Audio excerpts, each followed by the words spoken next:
أعوذ بالله من الشيطان الرجيم بسم الله الرحمن الرحيم الحمد لله رب العالمين والعاقبة للمتقين والجنة للموحدين والنار للعاصين والملحدين والصلاة والسلام والتحية والإكرام على النبي الأمي العربي القرشي المكي المدني العبد المبيد الرسول المسدد المصطفى الأمجد حبيب إله العالمين أبي القاسم محمد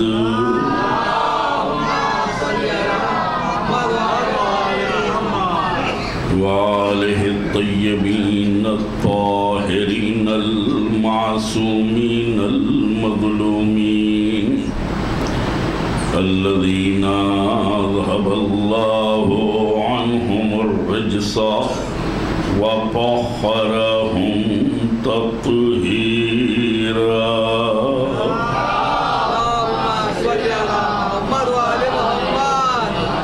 ولعنة الدائمة الباقية على أعدائهم أجمعين من يوم عداوتهم إلى قيام يوم الدين أما بعد فقد قال الله الحكيم في كتابه الكريم بسم الله الرحمن الرحيم يا أيها الناس اعبدوا ربكم الذي خلقكم والذين من قبلكم لعلكم تتقون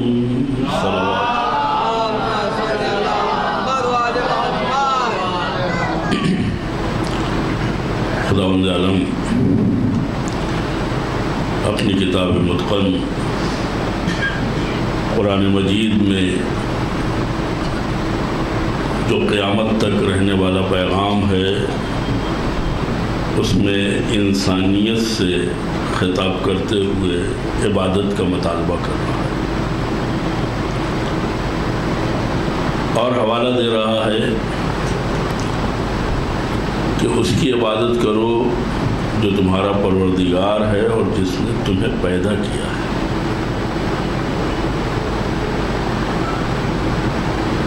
اور صرف تمہیں ہی نہیں پیدا کیا ہے، تمہارے بزرگوں کو، تم سے پہلے والوں کو بھی پیدا کیا ہے.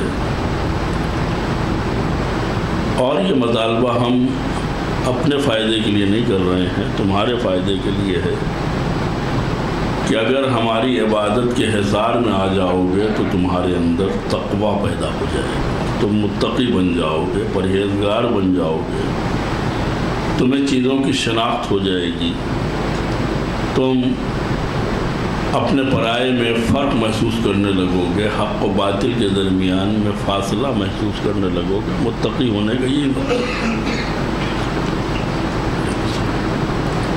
خداوند عالم نے انسان کو عبادت کی دعوت دے کر کے انسانیت کو شرف عنایت کیا ہے. یہ دعوت یعنی خدا کے حضور حاضری، خدا کے مقابلے میں جانا، خدا کے قریب جانا، اس کی خدمت میں حاضری دینا، یہ انسانیت کے لیے ایک فضیلت ہے، بزرگ مرتبہ ہے، اس کی اشرفیت ہے. ورنہ اپنے پیٹ پالنے کے لیے، جینے اور کھانے کے لیے تمام مخلوقات آزاد ہیں۔ کسی نے پوچھا کہ اگر تمہیں کچھ نہ ملے تو کیا کرو گے؟ کہا صبر کریں گے، اور مل جائے گا تو کھا لیں گے۔ کہا یہ تو کتے بھی کرتے ہیں، ملتا ہے تو کھا لیتے ہیں، جانور بھی یہی کرتے ہیں، اور نہیں ملتا ہے تو۔ انسانیت اس کا شرف یہ ہے کہ ملتا ہے تو دوسروں کو کھلا دیتے ہیں، نہیں ملتا ہے تو صبر کرتے ہیں۔ ورنہ ایک اس خود غرض دنیا میں ایک آدمی کے پاس کیا دلیل ہے کہ خود احتیاج رکھتے ہوئے دوسروں کی مدد کرے؟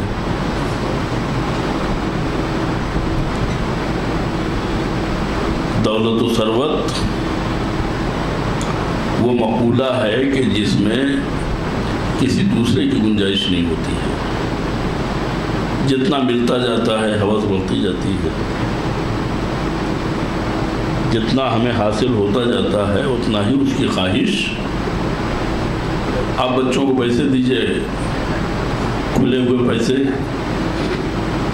2 منٹ میں ختم ہو جائیں گے، لیکن جب ان کے ہاں شعور غالب ہوتا ہے اور وہ نوٹ کی اہمیت سمجھتے ہیں تو اب بندھا ہوا پیسہ وہ کھولنا نہیں چاہتے ہیں، جمع کرنا چاہتے ہیں۔ یہ جمع کا مزاج کہاں سے آیا؟ ہم کو اچھا لگتا ہے، ورنہ اگر واقعی دیکھا جائے تو ماں باپ جمع کرنے کے لیے نہیں دیتے ہیں۔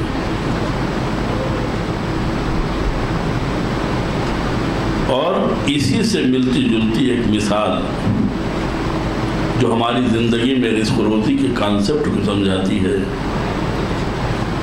کہ ہمارے یہاں سب آنے والے کل سے خوفزدہ ہیں۔ کل کیا ہوگا؟ چنانچہ بہت کچھ بچا کے رکھا جاتا ہے اس کل کے لیے کہ آج تو گزر گیا، کل کیا ہوگا؟ کل سے مراد کل نہیں ہے، یعنی آنے والے ایام جن کی ہمیں فکر ہے۔ نتیجہ کیا ہوتا ہے کہ اس کل کی فکر میں ہم آج برباد کر دیتے ہیں۔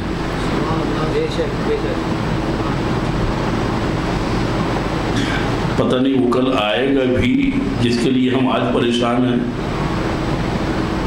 یا نہیں آئے گا۔ مولا کائنات حضرت علی بن ابی طالب علیہ السلام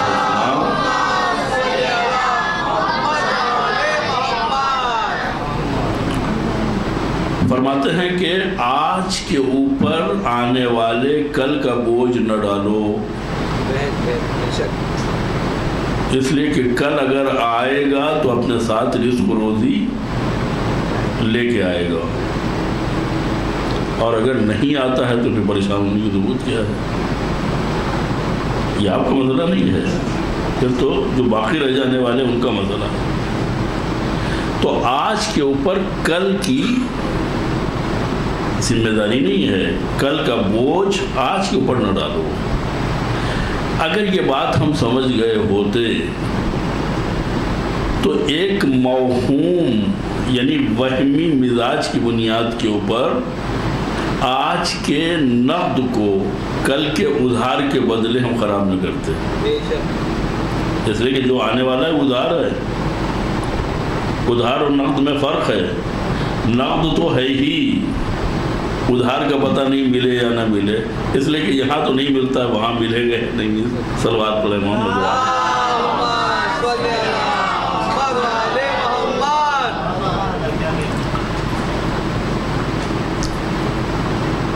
تو ہماری مشکل کل ہے، آج نہیں ہے۔ آج تو الحمدللہ کھا پی چکے ہیں، پیٹ بھرا ہے، جیب میں بھی کچھ ہے، کل کے لیے پریشان ہے۔ یہ ہماری توحید کی کم رنگی کا مزاج ہے، ورنہ جس خدا نے آج سفل کر دیا وہی کل بھی رہے گا، لہذا پریشان ہونے کی ضرورت کیا ہے؟ تو میں اشارہ یہ کرنا چاہ رہا تھا کہ خدا ہمیں دیتا ہے مصرف کے لیے۔ قرآن کیا کہتا ہے کہ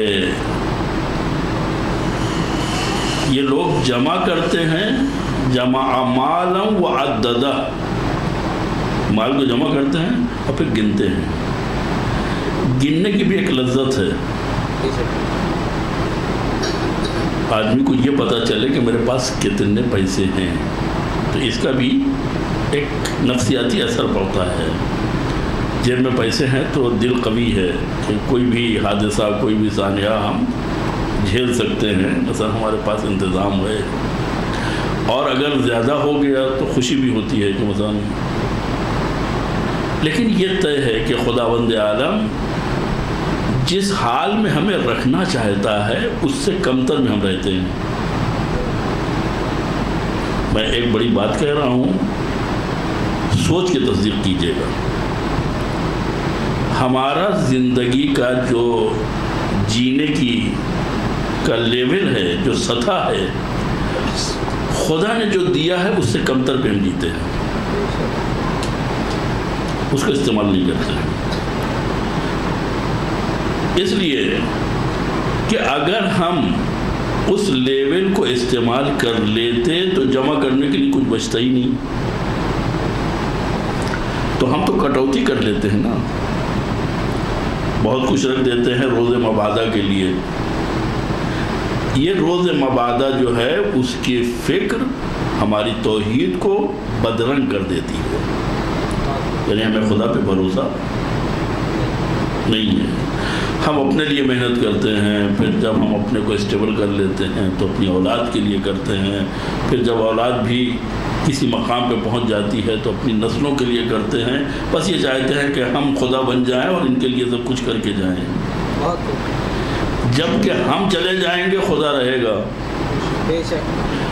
اور ان کا خدا بھی وہی ہے جو ہمارا ہے۔ تو میں چھوٹی سی مثال دینا چاہ رہا تھا کہ اگر آپ نے اسکول جاتے ہوئے بچے کو 10 روپے دے دیے، اس لیے کہ بچے اس سے کم پہ، وہ زمانہ اور تھا کہ جب روپے 2 روپے پہ خوش ہو جاتے تھے،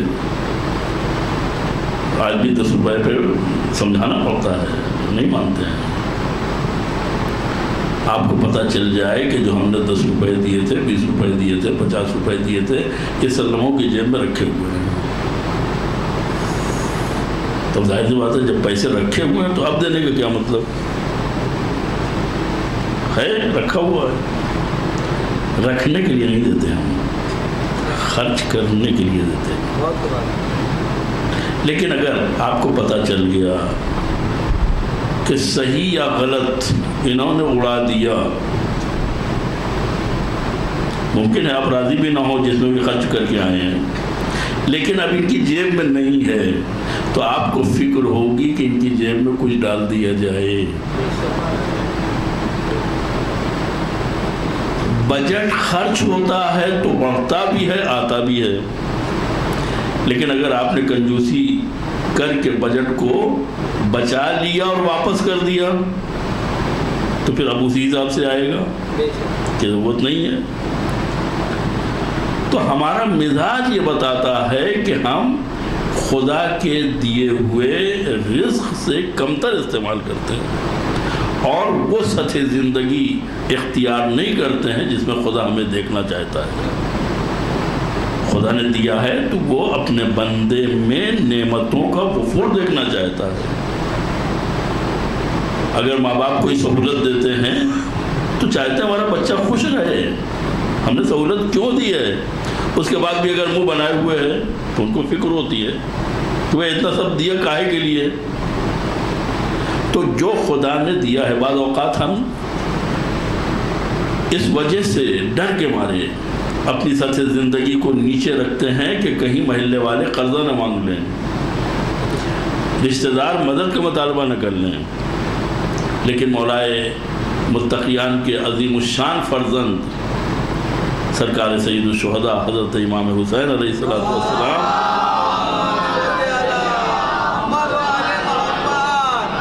فرماتے ہیں کہ لوگوں کا تمہاری طرف رجوع کرنا، اپنی احتیاج میں تم سے مدد طلب کرنا یا تمہارے دروازے پر آنا، یہ خدا کی نعمتوں میں سے ایک نعمت ہے۔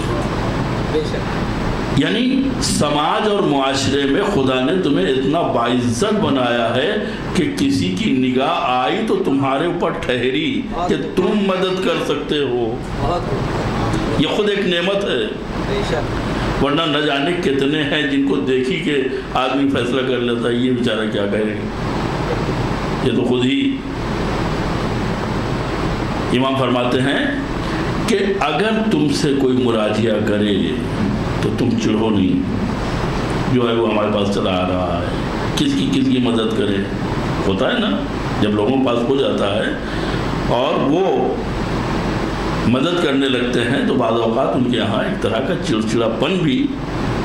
حضرت فرماتے ہیں کہ اگر تم نے اس میں کوئی کوتاہی کی تو یہ منصب کسی اور کو مل جائے گا، تم سے چھن جائے گا، اس لیے کہ خدا اپنے بندوں کی مدد کرنا نہیں چھوڑ سکتا۔ اب یہ بات الگ ہے کہ تم نے اگر اس وسیلے کو قبول نہیں کیا تو خدا کوئی دوسرا وسیلہ بنا دے گا۔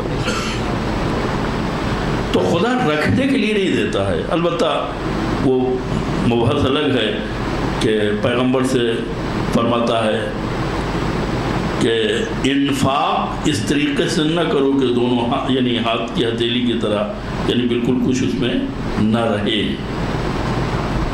یعنی بالکل خالی ہاتھ نہ رہو کہ سب کچھ دے دیا، سب کچھ دوسروں کو دے دیا، اب ہمارے پاس کچھ نہیں ہے۔ اور اپنے ہاتھوں کو گلے سے بھی باندھ نہ لو، یہ استعارہ ہے اس بات کی طرف کہ اگر ہاتھ گلے میں بندھے رہیں گے تو جیب میں جائیں گے نہیں، جب جیب میں جائیں گے نہیں تو اس میں سے کچھ نکلے گا ہی نہیں۔ نہ اتنے کنجوس بن جاؤ کہ ہاتھوں کو گلے سے باندھ لو، اور نہ اتنے فراغ دل بن جاؤ کل البسط کہ ہاتھ بالکل یوں کھلا رہے کہ جس میں ہتھیلی میں کچھ رکے ہی نہیں۔ تو روز مبادہ کے لیے اسلام نے ایک معتدل زندگی کا ضرور انتظام کیا ہے، لیکن سب کچھ وہی ہے، یہ ہماری توحید کے خلاف ہے۔ لہذا ہمیں خداوند متعال کے دیے ہوئے رزق کو استعمال کرنا چاہیے اور اس میں دوسروں کو شریک کرنا چاہیے۔ کسی نے مثال دی کہ خوش بختی، سعادت مندی ٹیلی فون کی طرح ہے۔ کیا مطلب؟ اگر صرف ٹیلی فون آپ کے پاس ہے تو آپ کیا کریں گے؟ اس کو کس سے بات کریں گے؟ کس کو فون کریں گے؟ لیکن سب کے پاس ہے تو وہ آپ سے بات کرے گا، آپ اس سے بات کریں گے۔ تو خوش نصیبی اور خوش بختی اور جس کو کہتے ہیں کہ خوش قسمتی، یہ ٹیلی فون کی طرح ہے کہ ہر ایک کے لیے ہونا چاہیے۔ یعنی ہمارے دل میں دوسروں کے تعلق سے بھی نرم گوشہ ہونا چاہیے کہ ہم اگر اپنے لیے کچھ چاہ رہے ہیں تو دوسروں کے لیے بھی چاہیں، اس لیے کہ اگر پڑوسی کے گھر میں ہم چراغ جلائیں گے تو اس کی روشنی بھی پلٹ کے ہمارے گھر میں آئے گی۔ صرف اپنے لیے نہ سوچیں بلکہ دوسروں کے لیے بھی سوچیں۔ انسان اور جانور میں یہی فرق ہے۔ جانور جو بھوکا ہوتا ہے تو اسے چارہ دکھائی دیتا ہے، پانی دکھائی دیتا ہے، وہ یہ نہیں دیکھتا کہ یہ رام لال کی دکان ہے یا محمد سبحان کی دکان ہے، وہ حرام حلال کچھ نہیں دیکھتا۔ وہ یہ بھی نہیں جانتا ہے کہ اس کا کھانا جائز ہے یا ناجائز ہے، یہاں سے لے سکتے ہیں یا نہیں لے سکتے ہیں۔ بہت سے ایسے لوگ ہیں جن کے لیے قرآن کہتا ہے اولئک کالانعام، یہ جانوروں جیسے ہیں۔ بلکہ پھر قرآن خود اپنی روش بدلتا ہے، کہ جانور تو ان سے اچھے ہیں، بل ہم اضل، یہ جانوروں سے بھی بدتر ہیں، اس لیے کہ جانور اپنے فائدے کی حد تک لوگوں کو نقصان پہنچاتے ہیں، لیکن انسان بعض اوقات بغیر فائدے کے لوگوں کو نقصان پہنچاتے ہیں، بغض کی وجہ سے، حسد کی وجہ سے۔ اس کو انسان کو اگر کوئی انسان بناتا ہے، آدمی کو اگر کوئی انسانیت کے دائرے میں لاتا ہے تو وہ عبادت پروردگار ہے۔ اور ہماری بارگاہ میں سر سجدے میں رکھو، اپنی حیثیت پہچانو، ہم سے عرض مدعا کرو، ہم تمہیں نوازنے کے لیے آمادہ۔ جب خدا سے رابطہ ہوتا ہے تو توفیقات شامل حال ہوتی ہیں، تب انسان زندگی جینا چاہتا ہے اور زندگی جینے کا طریقہ حاصل کرتا ہے۔ تو خدا نے عبادت کے ذریعے سے ہمیں آدمی سے انسان بنایا ہے، ورنہ جانور میں انسان میں کوئی فرق نہیں ہے، بلکہ جانور سے بھی گیا گزرا ہے۔ تو یہ عبادت کا مطالبہ ہمارے فائدے کے لیے ہے کہ ہم خود غرضی کے دائرے سے نکل کر کے اجتماعیت کے مفاد کے لیے کام کریں۔ نہ جانے کتنے موڑ آتے ہیں ہماری زندگی میں، ہم کہتے ہیں کہ اس سے فائدہ کیا ہے، اس لیے کہ جب تک فائدہ سمجھ میں نہ آئے تب تک ہم کوئی کام، اور یہ تو اجتماعی کام ہے۔ 2 رکعت نماز اگر کہہ دی جائے کہ مثلا کل اول ماہ ہے، مہینے کا پہلا دن، تو مہینے کے پہلے دن 2 رکعت نماز پڑھی جاتی ہے اول ماہ کی، جس میں پہلی رکعت میں الحمد کے بعد 30 مرتبہ قل هو اللہ، اور دوسری رکعت میں الحمد کے بعد 30 مرتبہ انا انزلنا پڑھا جاتا ہے۔ اگر آپ اعلان کر دیجئے کہ پہلی تاریخ کو یہ نماز پڑھی جاتی ہے تو پوچھتے ہیں ملے گا کیا؟ بہت کچھ ملتا ہے، لیکن ملنے کو ہم مقصد نہ بنائیں۔ خدا کی رضا حاصل ہوتی ہے، خدا کی مرضی حاصل ہوتی ہے، اس سے بڑھ کے کیا اور کیا چیز ہو سکتی ہے؟ رضوان من اللہ اکبر، خدا کی رضا جو ہے وہ سب سے اہم اور بڑی ہے۔ بات آ گئی ہے تو عرض کر دوں کہ صدقات، راہ خدا میں کچھ دینا، یہ انسان کی زندگی کو آسان بنانے اور خوبصورت بنانے کے لیے بہترین نسخہ ہے۔ خدا کی راہ میں دینا، روزانہ صدقہ دینا، بڑی حدیثیں آئی ہیں اس میں، 70 بلاؤں کو دفع کرتا ہے، رفع کرتا ہے، جس میں سے بری موت بھی ہے، نہ جانے کیا کچھ بیان ہوا ہے۔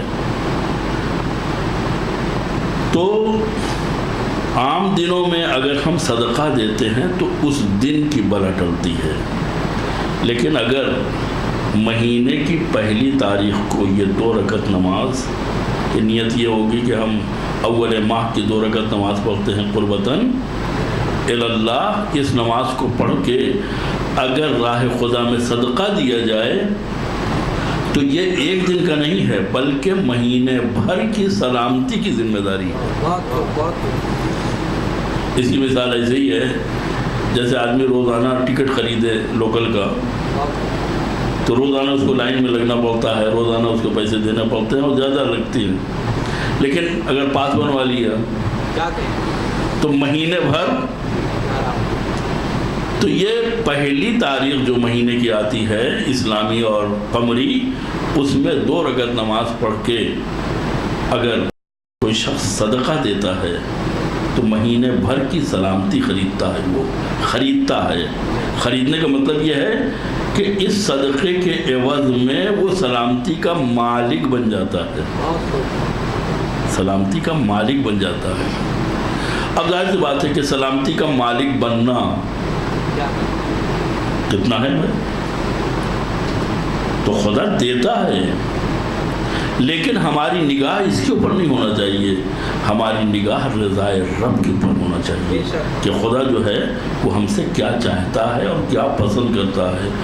اس لیے کہ ہم اپنے آپ کو مولائے کائنات کا شیعہ کہتے ہیں،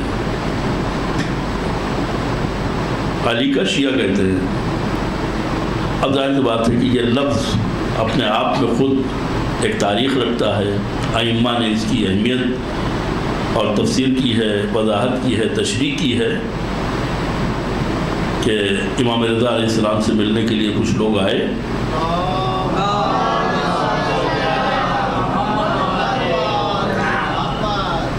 خادم نے کہا کہ آپ کے شیعہ آئے ہیں۔ شیعہ سن کے امام اتنی تیزی سے دروازے پر آئے کہ پیر میں چپل بھی نہیں پہنی، اتنا شوق اپنے شیعوں سے ملنے کے لیے کہ ننگے پیر دوڑتے ہوئے دروازہ کھولا، ایک نظر ڈالی، بند کر دیا۔ پہلے تم نے تو کہا تھا شیعہ آئے ہیں۔ اب امام سب کچھ دیکھ رہے ہیں، امام کی نگاہوں سے کوئی چیز پوشیدہ، ہم ظاہر دیکھتے ہیں، وہ باطن بھی دیکھتے ہیں۔ چنانچہ چھٹے امام کے زمانے میں ابو بصیر کے ساتھ جب وہ حج کرنے کے لیے جاتے ہیں، کافی شور ہنگامہ تھا، تو ابو بصیر کہتے ہیں جو اندھے ہیں یعنی نابینا ہیں کہ ما اکثر الحجیج، مولا حاجی کتنے ہیں؟ امام نے کہا حاجی زیادہ نہیں ہے، شور زیادہ ہے۔ کہا مولا اگر حاجی کم ہوں گے تو شور کم ہوگا، زیادہ تھوڑی ہوگا۔ امام نے کہا دیکھنا چاہتے ہو؟ ان کی آنکھ کے اوپر اپنا ہاتھ رکھ دیا، تھوڑی دیر کے لیے انہوں نے دیکھنا شروع کیا، تو اب وہ نہیں دیکھ رہے ہیں جو عام لوگ دیکھ رہے ہیں، وہ دیکھ رہے ہیں جو امام دکھانا چاہتے ہیں۔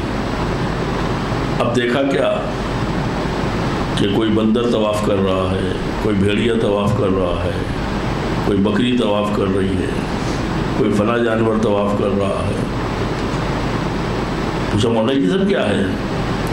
کہا جس کی جو نیت ہے اسی شکل میں دکھائی دے رہا ہے، جس کی جو نیت ہے، جس کا جو مزاج ہے اسی شکل میں دکھائی دے رہا ہے۔ ان میں کہیں خال خال آدمی دکھائی دے رہے تھے، انسان دکھائی دے رہے تھے جو انسانی شکل میں طواف کر رہے تھے، وہی حاجی تھے۔ تو ابو بصیر کہتے ہیں کہ مولا واقعاً حاجی تو ہے ہی نہیں، خالی شور ہے، ہنگامہ ہے۔ تو امام نے جب دروازہ کھولا تو امام نے کیا دیکھا یہ امام جانتے ہیں، بند کر دیا۔ کہا تم نے کہا تھا یہ شیعہ ہیں، ان میں شیعت کی کوئی خوشبو نہیں ہے۔ مہینے بھر مسلسل وہ وقت مانگتے رہے، امام نے وقت نہیں دیا۔ ایک دن راستے میں ملاقات ہو گئی، پیروں پہ گر گئے۔ کہا مولا کیا غلطی ہو گئی کہ آپ ہم کو قبول نہیں کرتے ہیں، لوگ آتے جاتے ہیں، آپ ہم کو وقت نہیں دیتے ہیں۔ کہا تم نے بہت بڑا دعویٰ کیا ہے، تم شیعہ ہو۔ کہا پھر کیا کہیں؟ کہا محب کہو، ہم چاہنے والے ہیں۔ شیعہ ابو ذر تھے، شیعہ سلمان تھے، شیعہ مقداد تھے، شیعہ عمار تھے۔ اب ظاہر سی بات ہے کہ ہمارے دعوے جو ہیں وہ بہت بڑے ہوتے ہیں۔ سوال یہ پیدا ہوتا ہے کہ جب ہم اپنے آپ کو علی کا شیعہ کہتے ہیں تو پھر ہمارے کردار میں اور علی کے کردار میں فرق نہیں ہونا چاہیے۔ میں نے مثال دی تھی کہ امام اور ماموم کی حرکات اور سکنات میں کوئی فرق نہیں ہوتا ہے۔ 2 رکعت نماز میں جب ہم ایک امام کی اقتداء کرتے ہیں، امام کسے کہتے ہیں جو آگے ہوتا ہے، یہ نسبی چیز ہے۔ جیسے میں اوپر ہوں آپ کی بنسبت، کیونکہ آپ نیچے ہیں لہذا میں اوپر ہوں، نیچے ہوں چھت کی بنسبت، تو یہ نسبی چیز ہوتی ہے۔ امام بھی آگے ہے اس لیے امام ہے، اکیلا امام نہیں ہوتا ہے جب تک اس کے پیچھے کوئی نہ ہو. یعنی ماموم اگر ایک بھی نہیں ہے تو وہ امام نہیں ہے. یعنی جس وقت اس کا کوئی ماموم ہوگا اور اسی جیسا عمل کر رہا ہوگا تب تو وہ امام ہے اور یہ ماموم ہے. لیکن اگر وہ آگے نہیں ہے یا اس کے پیچھے کوئی نہیں ہے تو وہ امام نہیں ہے. یہ اس لفظ کی ڈیفینیشن. 2 رکعت نماز ہمیں پڑھنی ہے امام کے پیچھے، کیا کرتے ہیں؟ بھاگ کے آتے ہیں. امام ہمارا انتظار نہیں کرتا ہے، ہم بھاگ کے آتے ہیں اور اپنے آپ کو امام سے جوڑتے ہیں. وہ سورہ حمد جس کے بغیر نماز نہیں ہوتی، صرف امام کے پیچھے جانے کے لیے خدا اسے معاف کر رہا ہے. نہ پڑھو چلے گا لیکن امام کا ساتھ نہ چھوڑو. کچھ نہیں پڑھا، خالی رکوع میں شرکت کر لی کیونکہ امام کے ساتھ ہے. لہذا اس کا مطلب یہ ہے کہ جب 2 رکعت نماز میں جماعت میں ہمیں خدا اتنا فائدہ دے رہا ہے کہ ہم اگر وہ ارکان کے جو واجب ہیں وہ انجام نہ دیں تب بھی خدا اس نماز کو قبول کر لیتا ہے. تو جب واقعی زندگی میں ہم اپنے آپ کو علی کا ماموم بنا دیں اور ان کو اپنا امام بنا لیں،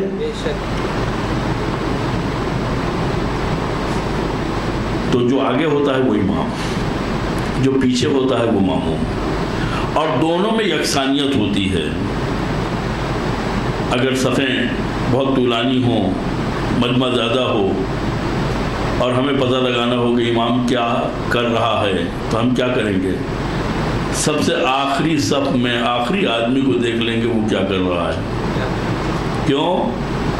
اس لیے کہ امام اور ماموم کا رشتہ ہے. جو امام کر رہا ہے وہی یہ بھی کر رہا ہے. اس لیے کہ اگر یہ رشتہ ٹوٹ جائے گا تو امامت و مامومیت بھی ختم ہو جائے گی. جب 2 رکعت نماز میں یہ التزام ہے کہ ماموم اپنے فعل کے ذریعے سے امام کے افعال کی حکایت کرتا ہے تو ہم زندگی میں 2 رکعت کے امام کو تلاش نہیں کرتے ہیں بلکہ زندگی کے تمام مرحلوں میں علی اور آل علی کی امامت کے قائل ہیں کہ وہ ہمارے امام ہیں، ہم ان کے ماموم ہیں. اب ہم کو امامت کو دکھانے کی ضرورت نہیں ہے، لوگ ہمیں دیکھتے جائیں، پتہ لگاتے جائیں کہ علی کی امامت کا انداز و طریقہ کیا ہے. نعرہ حیدری،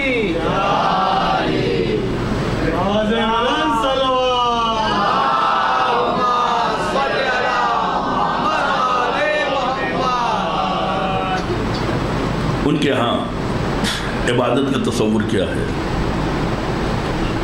ان کے ہاں خدا کے بارے میں کیا تصورات پائے جاتے ہیں؟ ہمارے ہاں نفس ہے، نفسانی خواہشات کا غلبہ ہے. ان کے یہاں نفس کے اوپر قابو ہے. انشاءاللہ تفصیل سے عرض کریں گے، لیکن اتنی بات عرض کر دینا چاہتے ہیں کہ ہم ان باتوں پر فخر کرتے ہیں جو ہمارے امکان میں نہیں ہے، جو ہمارے لیے ہماری اپنے ہاتھوں کی چیز نہیں ہوتی ہے، جو خدا نے ہمیں بطور نعمت دی ہے. اور اہل بیت کن چیزوں پہ فخر کرتے ہیں؟ ایک چیز جو ہم خود اپنے ہاتھ سے انجام دیتے ہیں، جو اختیاری عمل ہوتا ہے، اس پہ اگر فخر کرنا چاہیں تو امکان ہے، اس لیے کہ ہمارے ہاتھ کی چیز ہے. لیکن جسے خود خدا نے دیا ہو، مثلا خاندان، کس خاندان میں پیدا ہونا ہے خدا نے ہمیں کوئی اختیار نہیں دیا تھا. لہذا اگر خاندان کے اوپر ہم فخر کریں کہ ہم فلاں خاندان سے تعلق رکھتے ہیں تو یہ فخر کی جگہ نہیں ہے، یہ شکر کی جگہ ہے. یعنی اگر کوئی منزل افتخار میں ہو تو اسے شکر ادا کرنا چاہیے کہ پروردگار تو نے ہمیں اچھا خاندان دیا، اچھی گود دی، اچھی تربیت کا ماحول دیا، شکر کرنا چاہیے۔ اگر فخر کرنا ہے تو ہم نے اسکول میں کیا کارنامے انجام دیے ہیں، کالج میں کیا کیا ہے، جو ہم نے اپنے ہاتھوں سے محنت کی ہے، تو اس کے اوپر امکان ہے فخر کرنا۔ کیا مولا کائنات کے ہاں کوئی افتخار پایا جاتا ہے؟ ان کے ہاں فخر ہے؟ ان کے ہاں کوئی افتخار کی عزت کی بات ہے؟ وہ علی کہ جس کی پوری زندگی کامیابی میں گزری، ایک پلک جھپکنے کی مقدار بھی نہ مادی نہ معنوی، آپ نے ناکامی کا منہ نہیں دیکھا ہے،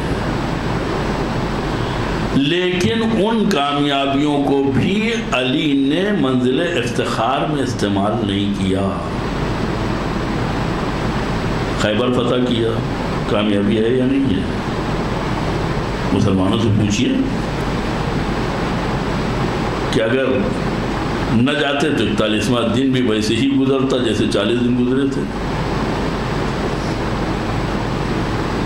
سردار لشکر کے اوپر الزام لگا رہا تھا، لشکر سردار کے اوپر الزام لگا رہے تھے، لیکن مولا کائنات نے کوئی کارنامہ انجام دیا، اس کو منزل فخر میں نہیں لاتے ہیں، جبکہ یہ فخر کی چیز ہے۔ علی ہمارے امام، ہم ان کے ماموم، وہ ہمارے امام، ہم ان کے شیعہ۔ کردار میں، رفتار و گفتار میں یکسانیت ہونی چاہیے۔ جب ہم ان کا کردار دیکھتے ہیں تو ان کے کردار میں اگر عزت اور افتخار کی بات دکھائی دیتی ہے تو نہ خاندان میں، نہ پیدائش میں، نہ جنگوں میں، نہ صلحوں میں، حتیٰ غدیر کو بھی انہوں نے اپنی کامیابی کا عنوان نہیں قرار دیا کہ آج میں کامیاب ہو گیا۔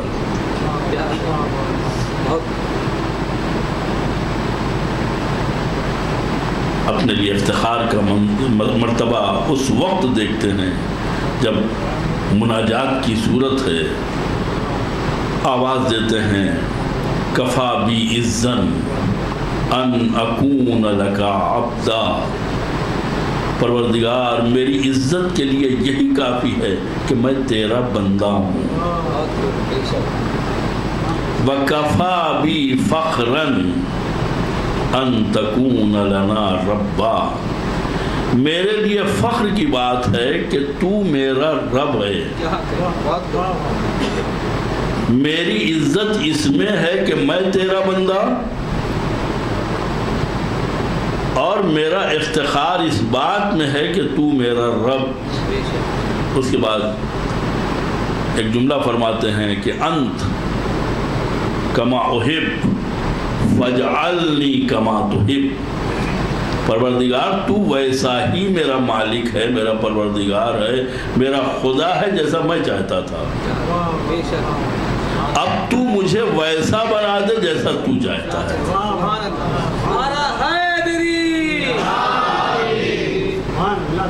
خدا کی بارگاہ میں دعا کر رہے ہیں، پروردگار، ظاہر سی بات ہے کہ جب ہم مولا کی خدمت میں ہیں تو ہماری تمام تر توجہات حضرت کے تمام صفات کے اوپر ہونا چاہیے۔ ان کی مناجات سے استفادہ کرتے ہوئے ہم خود مولا کائنات کی بارگاہ میں عرض کریں کہ آپ ویسے ہی مولا ہیں جیسے ہم چاہتے تھے۔ آپ خدا سے دعا کیجئے کہ خدا ہمیں ویسا بنا دے جیسے تم چاہتے ہو۔ تو یہ منزل افتخار ہے علی کے ہاں، لیکن کس چیز میں؟ بندگی میں۔ بندگی کا مطلب کیا ہے؟ یہی سے آپ اندازہ لگا لیجئے کہ جس خدا کی بندگی پر علی ناز کرے وہ خدا کیسا ہوگا؟ علی کے فضائل سنیں، علی کے مناقب سنیں، سنتے رہتے ہیں، اور مختلف سلیقے اور مختلف انداز سے سنتے رہتے ہیں. روزانہ نہ جانے کتنی گرہیں ہمارے ذہن کی کھلتی رہتی ہیں, نہ جانے کتنے دریچے ہمارے فضائل اور مناقب کے واہ ہوتے رہتے ہیں. تو اتنے فضائل والے علی کا خدا کتنا باکمال ہوگا جس کو علی اپنا خدا کہے. اس لیے کہ علی کے معنی خود بلند کے ہیں. علی کا خدا یعنی خود بھی علی ہے, وہ علی کا خدا بھی ہے, بندہ بھی اونچا ہے اور اس کا خدا بھی. اب ظاہر سی بات ہے پھر جو علی والے ہوں گے وہ نیچے تو نہیں ہو سکتے ہیں. صلوات پڑھیں محمد.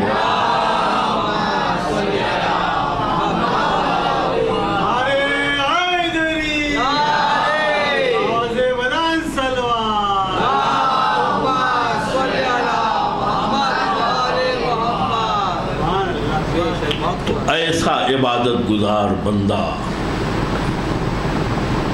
جو اپنی شخصیت کو خاطر میں نہ لائے. تاریخ میں ہے کہ عبادت کرتے کرتے خدا کی بارگاہ میں سجدے کرتے کرتے کبھی ایسی حالت ہوتی تھی کہ بدن اکڑ جاتا تھا. لوگ یہ سمجھتے تھے کہ یہ دنیا سے چلے گئے.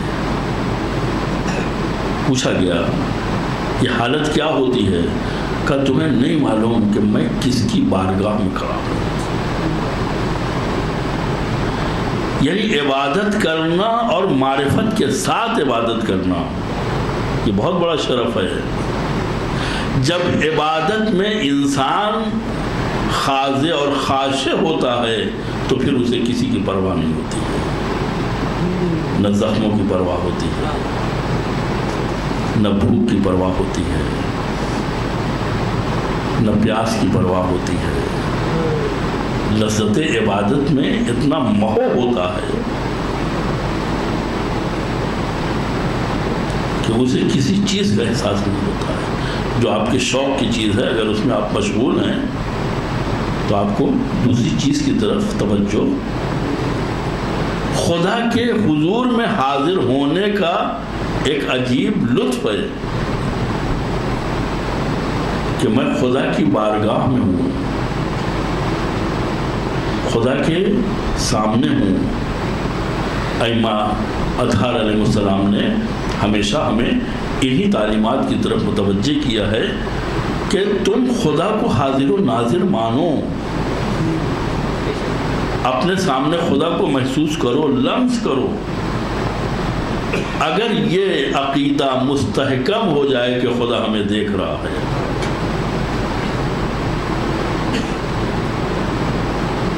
بہت سی باتیں حل ہو جائیں گی. ایک مہینے میں تھوڑا سا ہم کو سبق ملتا ہے. ماہ مبارک رمضان جب آتا ہے تو روزے کی تیاری ہوتی ہے. قرآن کیا کہتا ہے؟ کتب علیکم الصیام سیام کما کتب علی الذین من قبلکم لعلکم تتقون. تمہارے اوپر روزہ ویسے ہی لکھ دیا گیا ہے جیسے تم سے پہلے والوں کے اوپر, اور یہ وجوب اس لیے ہے کہ شاید تم متقی بن جاؤ. اب روزہ کیا ہے؟ چند چیزوں سے فجر سے لے کر کے غروب تک رکنا. اس میں تقوی پیدا ہونا ہے. یہ رکنے سے تقوی کیسے پیدا ہوگا؟ جب اس کو آپ مد نظر رکھیں گے تو پتہ چلے گا. تھوڑا سا شائبہ آ جاتا ہے. ماہ رمضان جو خدا کی برکتوں کا, مغفرت کا, رحمتوں کا مہینہ ہے, اپنے اندر بڑی خصوصیات رکھتا ہے. ابھی آیا نہیں ہے تیاریاں شروع ہو جاتی ہیں. آیا نہیں ہے, آئے بغیر تیاریاں شروع ہو جاتی ہیں. یعنی وہ مجمع جو عید کے دن کھویا تھا وہ واپس آ رہا ہے. نماز واپس نہیں لا رہی ہے. یہ روزہ ہے جو نماز بھی پڑھوا دیتا ہے. غور کیجیے گا. نہ جانے کتنے لوگ ہیں جو ٹوپی پہن کے آگے بیٹھ جاتے ہیں, شاید نماز پڑھنا بھی نہیں آتی ہے, ٹھیک سے روزہ رکھنا بھی, لیکن روزے میں اتنی برکت ہے. لعلکم تتقون میں سمجھانا چاہتا ہوں کہ عبادت انسان کو کتنا درجہ خدا کے قریب پہنچاتی ہے اور حضور پیدا کرتی ہے. معلوم ہوا کہ سال بھر نماز نہیں پڑھی لیکن رمضان کے مہینے میں روزہ رکھ رہے ہیں. اب جب روزہ رکھا تو لوگوں نے کہا بھائی نماز ہی پڑھ لو. تو اب نماز پڑھنے کے لیے آمادہ ہو گئے, تیار ہو گئے.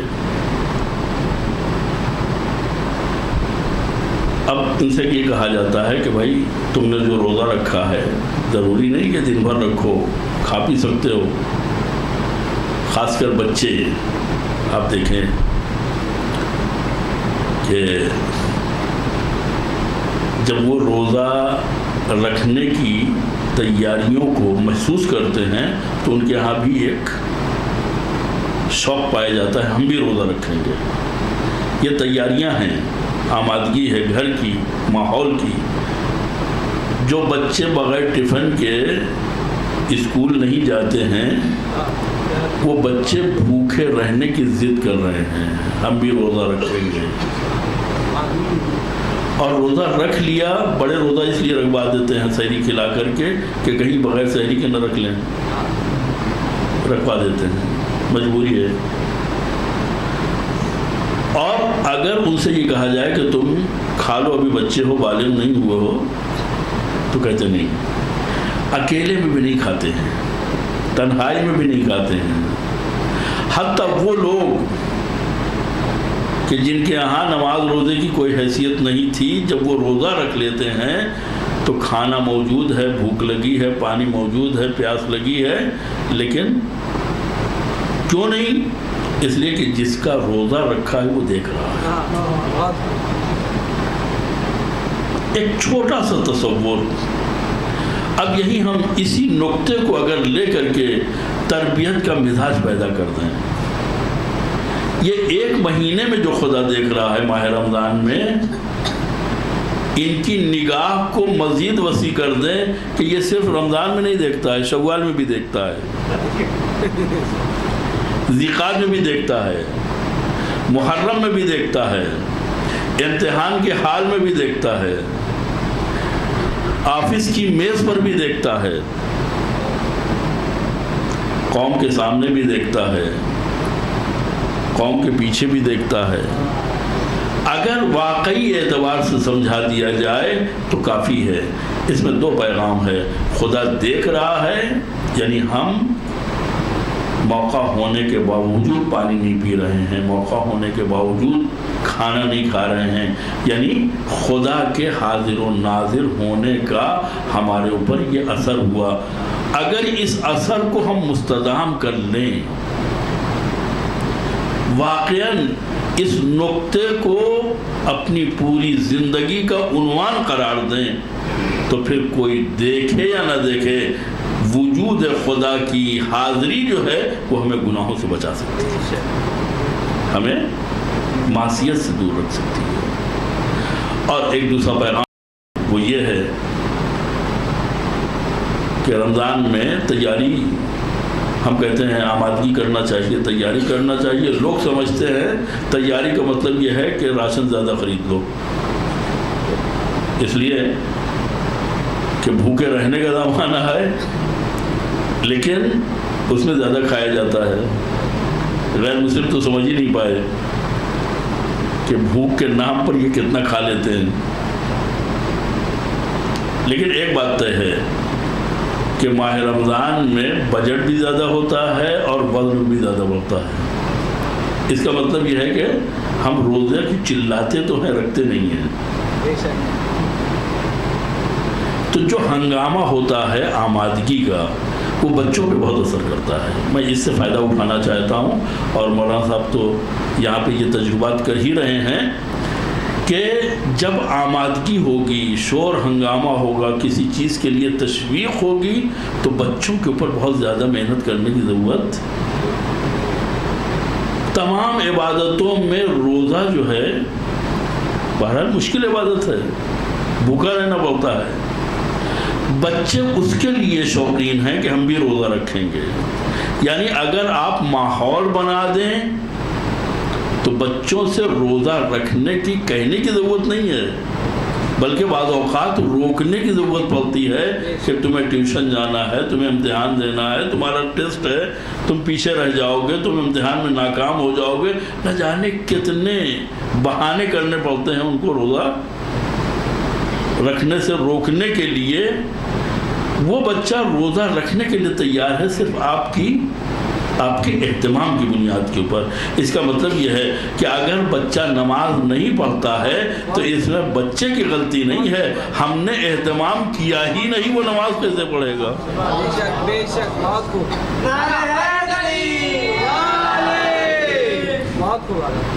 اگر ہم چاہتے ہیں بچہ عزاداری کرے تو ہم عزاداری کا اہتمام کریں. اگر ہم یہ چاہتے ہیں کہ بچہ سچ بولے تو ہم ماحول میں سچائی پیدا کریں. اگر ہم چاہتے ہیں کہ بچہ غیبت نہ کرے، ہم کو ماحول بنانے کی ضرورت ہے. بچے تقریر سے اسلام اور ایمان قبول نہیں کرتے ہیں، عمل سے اسلام اور ایمان قبول کرتے ہیں. صلوات پڑھیں محمد وعلیہ.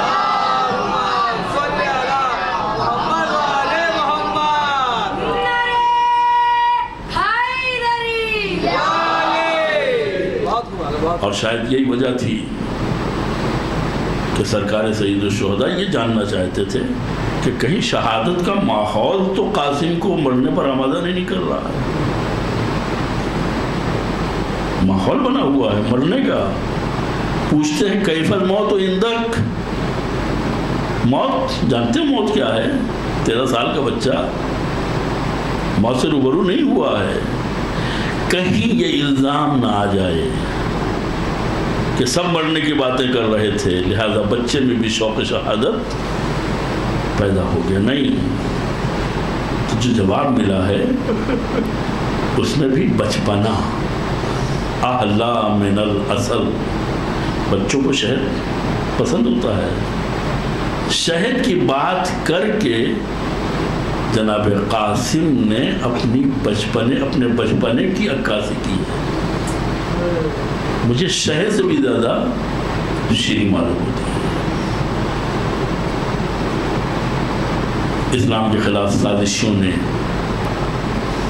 امام حسن اور امام حسین کو 2 مزاجوں میں تقسیم کرنے کی کوشش کی کہ ایک سلو پسند اور ایک معاذ اللہ جنگ پسند. پیغمبر نے 80 غزوات لڑے، کیا کہیں گے آپ انہیں؟ جنگ پسند کہیں گے. 313 مسلمان تھے تو جنگ کی ہے، اور 10,000 کا مجمع تھا تو سلو کی ہے. سلو پسند کہیں گے، جنگ پسند کہیں گے.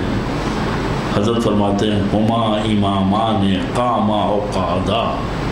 یہ دونوں امام ہیں، چاہے حالات کی مجبوری کی بنیاد کے اوپر یہ سلو کریں، چاہے حالات کی بنیاد کے اوپر میدان میں آ جائیں. اور جو یہ کہا جاتا ہے کہ امام حسن نے سلو کی اور امام حسن نے جنگ کی، غلط ہے. نہ امام حسن نے سلو کی، نہ امام حسین نے جنگ کی ہے. امام حسن سے سلو کی گئی، اس لیے کہ سلو وہی کر رہا ہے جس نے سادہ کاغذ بھیج دیا کہ شرطیں آپ خود لکھ لیجئے. یعنی ہر شرط پہ ہم آپ سے سلو کرنے پر راضی ہیں. اب اگر ایسے عالم میں امام سلو نہ کرتے تو کیا ہوتا؟ امام کو جنگ پسندی کہا جاتا. ہر شرط ماننے کے لیے تیار ہے. یہ بات الگ ہے کہ معاہدہ ہوتے ہی اس نے ساری شرطوں کو پیر کے نیچے ڈال دیا. امام حسین اگر جنگ کرتے تو اپنے ساتھ بہادروں کو لے کے جاتے، ہتھیار لے کے جاتے، لوگوں کو تشویق دلاتے. شب عاشورہ بیعت نہ اٹھاتے کہ جس کا جو دل چاہے جہاں دل چاہے چلا جائے. امام حسین بیعت اٹھا رہے ہیں. یہ صرف میرے سر کے، میرے خون کے پیاسے ہیں، سر چاہتے ہیں میرا. میں مل جاؤں گا تو تم سے کوئی کام نہیں رکھتے ہیں، میں تمہاری جنت کا ذمہ دار ہوں، لیکن کوئی نہ گیا. وہاں سے یزید کی فوج سے لوگ آتے رہے اور امام کے لشکر میں اضافہ ہوتا رہا. ہاں، ایک بہن شب عاشور آواز دیتی ہے، بھیا آپ نے انہیں آزما تو لیا ہے، کہیں عین وقت پر چھوڑ کے نہ چلے جائیں. یہ آواز چاہنے والے کے کان تک پہنچی. دوڑتے ہوئے آئے، حبیب ہماری زندگی پر تحف ہے، فاطمہ کی بیٹی کو ہماری وفا پر اعتماد نہیں ہے، چلو چل کے ہم اپنی وفا کا یقین دلا دیں. عزیزو، سارے اصحاب و انصار آئے، گھٹنے ٹیک کے زمین پر بیٹھے، اپنی تلواروں کو نیام سے نکالا اور گلوں کے اوپر رکھ لیا.